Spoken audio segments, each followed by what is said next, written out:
Rope is clear, on belay. Mark's voice echoed up from the black void, bouncing off the wet limestone walls until it sounded like a distorted whisper. I clipped my carabiner into the harness, took a deep breath of the cold, damp air, and leaned back over the edge.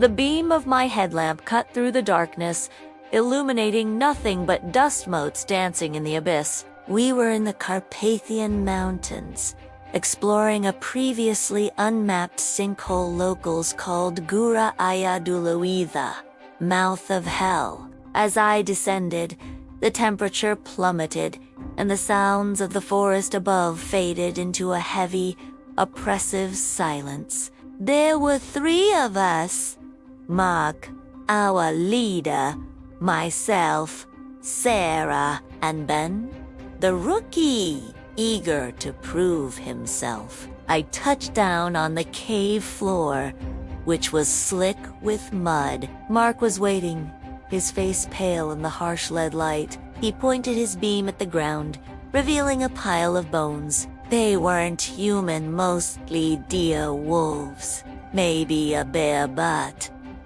As I looked closer, I noticed something wrong. The bones hadn't been shattered by the fall. They had been snapped open for the marrow, Ben said, landing beside us with a loud thud, breaking the tension. Mark nodded unconvincingly, urging us to move. We had 4 hours to map the main chamber before we had to ascend. The cave narrowed quickly, forcing us into a section known as a squeeze.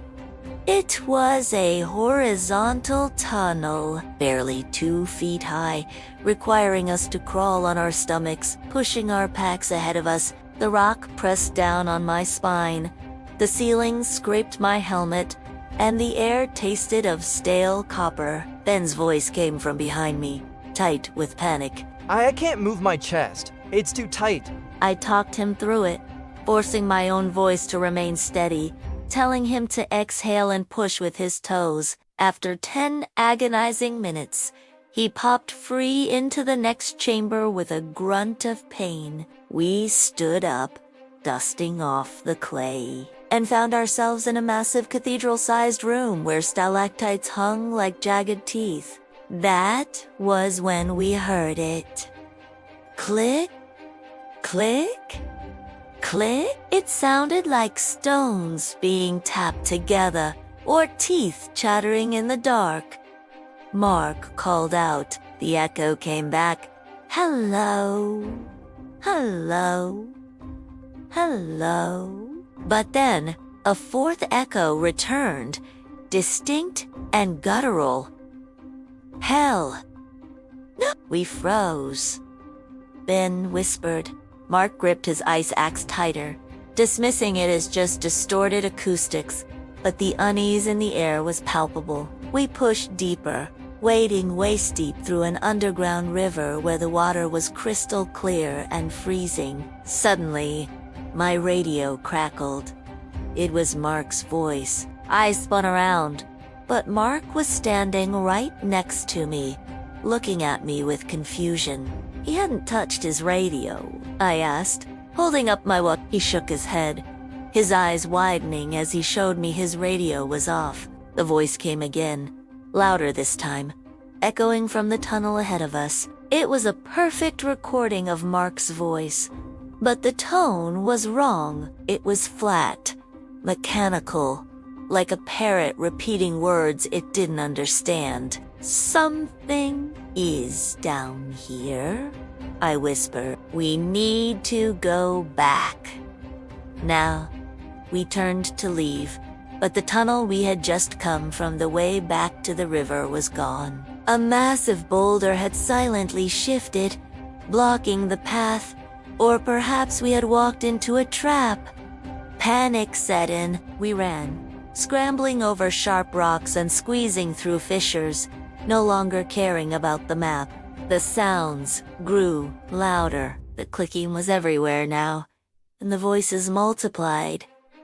In Ben's voice, in my voice, in a voice I didn't recognize. We entered a cavern filled with strange, white fungi and finally saw them. They were pale, translucent creatures with emaciated frames and no eyes, just large, sensitive ears and mouths filled with needle-like teeth. They clung to the walls upside down like human-sized geckos, evolved to hunt in the pitch black by mimicking their prey. We sprinted, but I heard a wet thud behind me. One of the creatures had dropped onto Ben, wrapping long, spindly fingers around his throat.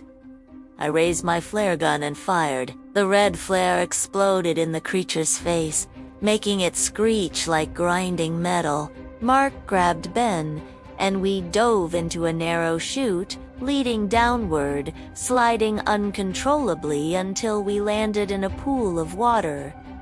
We surfaced in a vertical shaft. Far above, a tiny pinprick of moonlight offered a different.